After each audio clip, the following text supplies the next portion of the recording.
First step, starting position. Begin in a streamlined position with your arms fully extended, forward, face down, and body in a straight line. Second, pull. Simultaneously pull your hands back from your chest, out to the sides and inwards. As your hands approach each other, lift your head to take a breath. Number 3, kick. As your hands finish their pull, start the kick by flexing your feet and bringing your heels toward your buttocks. Extend your legs outwards and then snap them back together to resume the streamlined position. Number 4, glide.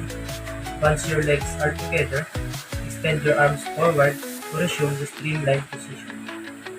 This glide pace allows for a brief rest and set you up for the